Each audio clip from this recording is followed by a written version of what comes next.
One of the board of directors for Burnt Pine Tree attended the church where Connor served as minister. Reg Bullock had been one of Connor's strongest supporters at the church. If an employee of the preserve reported Connor to the sheriff's department as a trespasser, a quick phone call from Reg would take care of any problem. The final quarter-mile of the hike crossed the northwest corner of the hunting lodge's property. Beyond that was a short path to the dirt road where Connor had parked his vehicle. He heard a rustling in the leaves, and out the corner of his eye caught sight of something brown moving through the woods. He froze and waited. 2 large does, strolling toward the boundary line of the preserve, came into view.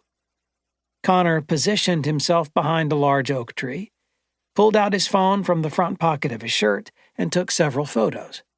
Female deer this large weren't common. He heard a loud snort. A few seconds later, he caught sight of a massive buck with an enormous set of antlers trotting after the does. It had to be one of the recently released trophy animals. The male deer stepped down into a shallow gully about 25 yards from where Connor hid behind the oak tree. The buck paused to sniff the air. Puffs of vapor from the deer's nostrils floated up into the chilly air. Connor counted 12 antler points on the atypical rack. Muscles bulged in the buck's neck. Connor's heart was pounding. He shifted to video mode and started filming.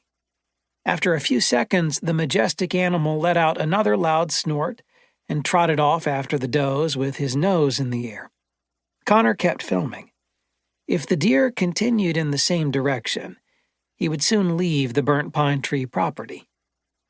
A few seconds later, Connor heard an even louder commotion. Suspecting it was another buck chasing the does, he swung his phone in the direction of the sound and kept recording. To capture both bucks on video in the same day would be incredible. A flash of orange ended Connor's excitement. It was a hunter running through the woods. Generally, the only reason for a hunter to move that rapidly in this location would be to trail a wounded animal.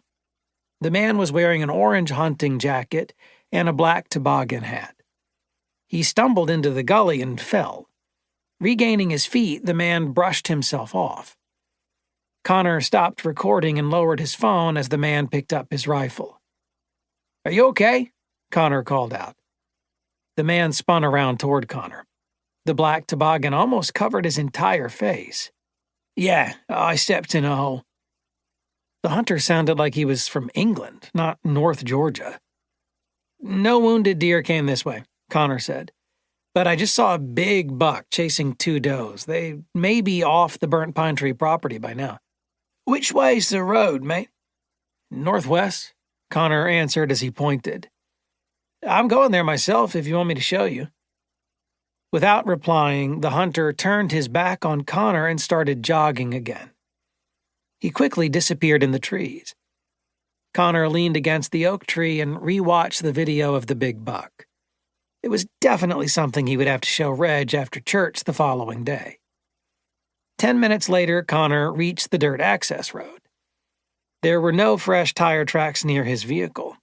The man he'd seen in the woods must have parked someplace else. Before starting his Jeep, Connor glanced down at his phone as a call came through. It was Michelle Cantrell, the church secretary. "Did you hear about Matt Thompson?" she asked. "No." "He's been shot in a hunting accident." Chapter 1.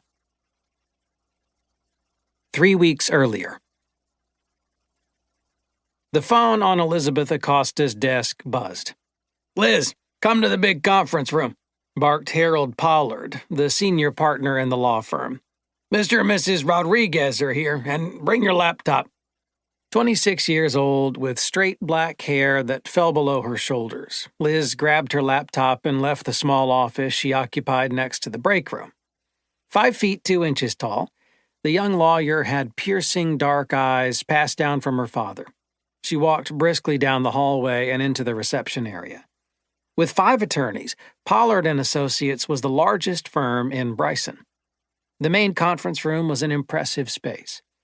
Harold believed it was important to send a message to both clients and opposing counsel.